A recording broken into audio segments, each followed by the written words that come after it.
ಪ್ರೀತಿಯುಳ್ಳ ದೇವಜನರೇ, ನಿಮ್ಮೆಲ್ಲರಿಗೂ ಯೇಸು ಕ್ರಿಸ್ತನ ಮಧುರವಾದ ನಾಮದಲ್ಲಿ ವಂದನೆಗಳು. ಶಾಲೋಮ್, ನಿಮಗೆ ಸಮಾಧಾನವಾಗಲಿ. ಈ ದಿನ ದೇವರ ಜ್ಞಾನಕ್ಕಾಗಿರುವಂಥ ವಿಷಯ ನಿಬಂಧನೆಯ ಆಶೀರ್ವಾದ. ಅದಕ್ಕೆ ಆಧಾರವಾಗಿ ಮಲಾಕಿ ಗ್ರಂಥ 3ನೇ ಅಧ್ಯಾಯ 10ನೇ ವಚನ. ನನ್ನ ಆಲಯವು ಆಹಾರ ಶೂನ್ಯವಾಗದಂತೆ ನೀವು ದಶಮಾಂಶ ಯಾವತ್ತನ್ನು ಭಂಡಾರಕ್ಕೆ ತೆಗೆದುಕೊಂಡು ಬನ್ನಿರಿ. ನಾನು ಪರಲೋಕದ ದ್ವಾರಗಳನ್ನು ತೆಗೆದು ನಿಮ್ಮಲ್ಲಿ ಸ್ಥಳ ಹಿಡಿಸಲಾರದಷ್ಟು ಸುವರಗಳನ್ನು ಸುರಿಯುವನೋ ಇಲ್ಲವೋ ನನ್ನನ್ನು ಹೀಗೆ ಪರೀಕ್ಷಿಸಿರಿ. ಇದು ಸೇನಾಧೀಶ್ವರನಾದ ಕರ್ತನ ನುಡಿ. ನೋಡ್ರಿ, ಈಗ ಓದಿಕೊಂಡಂಥ ವಾಕ್ಯ ಭಾಗದಲ್ಲಿ ದೇವರು ಒಂದು ಚಾಲೆಂಜ್ ಹಾಕ್ತಾ ಇದ್ದಾರೆ. ದೇವರು ಹೇಳುತ್ತಾ ಇದ್ದಾರೆ, ನಿನ್ನ ದಶಮಾಂಶವನ್ನು ನನ್ನ ಬಳಿಗೆ ತೆಗೆದುಕೊಂಡು ಬಾ, ನಾನು ನಿನ್ನನ್ನು ಆಶೀರ್ವಾದ ಮಾಡ್ತೇನೋ ಇಲ್ಲವೋ ಎಂಬುದಾಗಿ ನೀನು ಪರೀಕ್ಷಿಸು. ನಾನೇನು ಮಾಡ್ತೇನೆ, ನಿನ್ನನ್ನು ಪರಲೋಕದ ದ್ವಾರಗಳನ್ನು ತೆರೆದು ನಿನ್ನನ್ನು ಆಶೀರ್ವದಿಸುತ್ತೇನೆ. ನೋಡ್ರಿ, ನಾವು ದೇವರನ್ನು ಪರೀಕ್ಷಿಸಬಾರದು. ಆದರೆ ಒಂದು ವಿಷಯದಲ್ಲಿ ದೇವರೇ ಪರೀಕ್ಷಿಸ್ರಿ ಎಂಬುದಾಗಿ ಹೇಳಿದ್ದಾರೆ. ಯಾವ ವಿಷಯದಲ್ಲಿ? ಕಾಣಿಕೆಯ ವಿಷಯದಲ್ಲಿ, ದಶಮಾಂಶದ ವಿಷಯದಲ್ಲಿ. ನೀವು ನನಗೆ ಕೊಟ್ಟು ನೋಡ್ರಿ, ನೀವು ನನಗೆ ದಶಮಾಂಶವನ್ನು ಕೊಟ್ಟು ನೋಡ್ರಿ, ನಾನು ಪರಲೋಕದ ದ್ವಾರಗಳನ್ನು ತೆರೆದು ನಿಮ್ಮನ್ನು ಆಶೀರ್ವದಿಸ್ತೇನೋ ಇಲ್ಲವೋ ನೋಡ್ರಿ ಎಂಬುದಾಗಿ ದೇವರು ಹೇಳುತ್ತಾ ಇದ್ದಾರೆ. ನೋಡ್ರಿ, ದೈವಿಕವಾದಂಥ ಆಶೀರ್ವಾದಗಳನ್ನು, ದೇವರ ಆಶೀರ್ವಾದಗಳನ್ನು 2 ವಿಧವಾಗಿ ವಿಭಾಗಿಸಬಹುದು. ಮೊದಲನೆಯದು ತಾನಾಗಿಯೇ ಬರುವಂಥ ಆಶೀರ್ವಾದ. ಇನ್ನೊಂದು ನಿಯಮಗಳ ಅನುಸಾರ ಬರುವಂಥ ಆಶೀರ್ವಾದ. ಒಂದು ನಿಬಂಧನೆಯ ಆಶೀರ್ವಾದ, ಇನ್ನೊಂದು ನಿಬಂಧನೆ ಇಲ್ಲದ ಆಶೀರ್ವಾದ. ನಿಬಂಧನೆ ಆಶೀರ್ವಾದ ಅಂದರೆ ಏನು?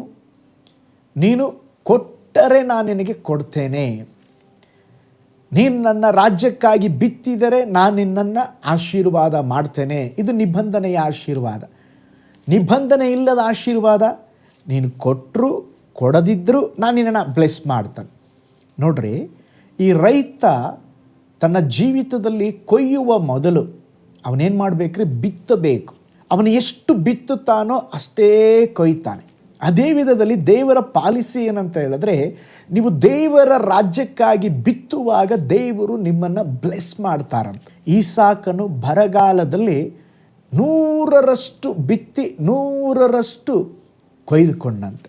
ಏಸಾವನಿಗೆ ಅವನ ತಂದೆ ಈಸಾಕನು ಹೇಳುತ್ತಾ ಇದ್ದಾನೆ, ನೀನು ನನಗೆ ಬೇಟೆ ಆಡಿ ಅಡುಗೆ ಮಾಡಿಕೊಂಡು ಬಾ, ನಂತರ ನಿನ್ನನ್ನು ಬ್ಲೆಸ್ ಮಾಡ್ತೇನೆ. ಅವನು ಹಾಗೆ ಬ್ಲೆಸ್ ಮಾಡ್ಬೋದಾಗಿತ್ತಲ್ವ?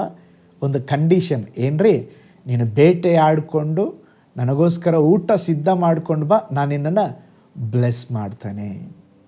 ನಮ್ಮ ಜೀವಿತದಲ್ಲಿ ಕೂಡ ಕೆಲವು ಸಾರಿ ದೇವರು ನಿಬಂಧನೆಯ ಆಶೀರ್ವಾದವನ್ನು ಕೊಟ್ಟಿದ್ದಾರೆ.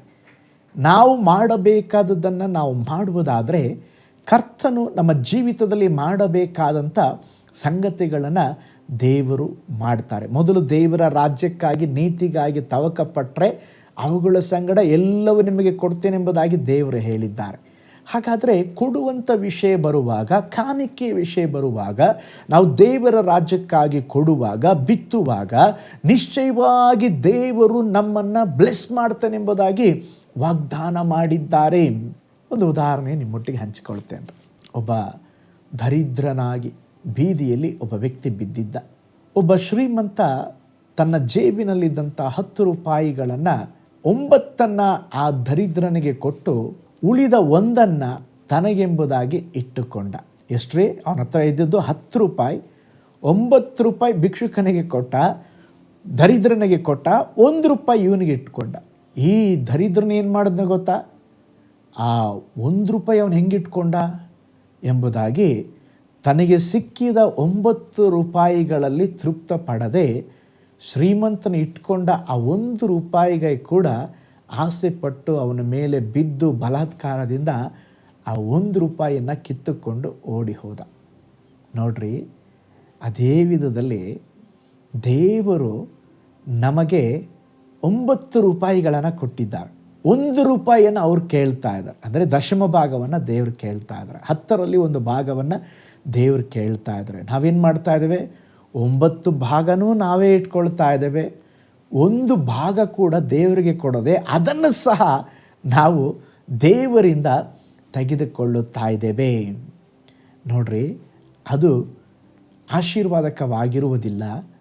ನಮ್ಮ ಜೀವನದಲ್ಲಿ ನಾವು ದೇವರ ರಾಜ್ಯಕ್ಕೆ ಕೊಡುವಾಗ, ಬಿತ್ತುವಾಗ, ದಶಮ ಭಾಗವನ್ನು ಸ್ತೋತ್ರ ಕೊಡುವಾಗ ನಿಶ್ಚಯವಾಗಿ ದೇವರು ನಮ್ಮನ್ನು ಆಶೀರ್ವದಿಸ್ತಾರೆ. ಹಾಗಾದರೆ ಪ್ರೀತಿಯುಳ್ಳ ದೇವಜನರೇ, ಸ್ತೋತ್ರ, ನೀವು ಸಭೆಗೆ ಹೋಗುವಾಗ, ಸೇವಕರಿಗೆ ಕೊಡುವಾಗ, ಸೇವೆಗಾಗಿ ಕೊಡುವಾಗ, ಸ್ತೋತ್ರ, ದೇವರ ರಾಜ್ಯಕ್ಕಾಗಿ ಕೊಡ್ತೇನೆಂಬುದಾಗಿ ಸಂತೋಷವಾಗಿ ಬಿತ್ತಿ ನೋಡ್ರಿ, ದೇವರು ನಿಮ್ಮನ್ನು ಬ್ಲೆಸ್ ಮಾಡ್ತಾರೆ. ನೀರು ಹಾಯಿಸುವವನಿಗೆ ನೀರು ಸಿಗ್ತದಂತೆ. ಬಾವಿಯಲ್ಲಿ ನೀರು ತೆಗೆದಂತಲ್ಲ, ಅದರಲ್ಲಿ ನೀರು ಹೆಚ್ಚುತ್ತಂತೆ. ಹಾಗಾದರೆ ನೀನು ಕೊಡುವುದರಲ್ಲೇ ನಿನ್ನ ಆಶೀರ್ವಾದ ಹೆಚ್ಚುತ್ತದೆ. ಹಾಗಾದರೆ ನಿಬಂಧನೆಯ ಆಶೀರ್ವಾದಗಳಿಗೆ ಒಳಪಟ್ಟು ದೇವರ ವಾಕ್ಯದ ಪ್ರಕಾರ ಜೀವಿಸ್ರಿ. ನಿಶ್ಚಯವಾಗಿ ದೇವರು ನಿಮ್ಮನ್ನು, ನಿಮ್ಮ ಕುಟುಂಬಗಳನ್ನು ಬ್ಲೆಸ್ ಮಾಡ್ತಾರೆ. ಒಂದು ನಿಮಿಷ ಕಣ್ಗಳನ್ನು ಮುಚ್ಚೋಣ, ಪ್ರಾರ್ಥನೆ ಮಾಡಿಕೊಳ್ಳೋಣ. ಪರಲೋಕದಲ್ಲಿ ವಾಸ ಮಾಡುವ ನಮ್ಮ ತಂದೆಯಾದ ದೇವರೇ, ಅಪ್ಪ, ನೀನು ಒಳ್ಳೆಯ ದೇವರು. ಕೊಡಿರಿ ಆಗ ಕೊಡಲ್ಪಡುವುದೆಂಬುದಾಗಿ ಹೇಳಿದೀಯ. ನನ್ನನ್ನು ಹೀಗೆ ಪರೀಕ್ಷಿಸ್ರಿ ಎಂಬುದಾಗಿ ದೇವರೇ ದಶಮಾಂಶದ ಕುರಿತಾಗಿ ನೀವು ನಮಗೆ ಹೇಳಿದ್ದೀರ ಸ್ವಾಮಿ.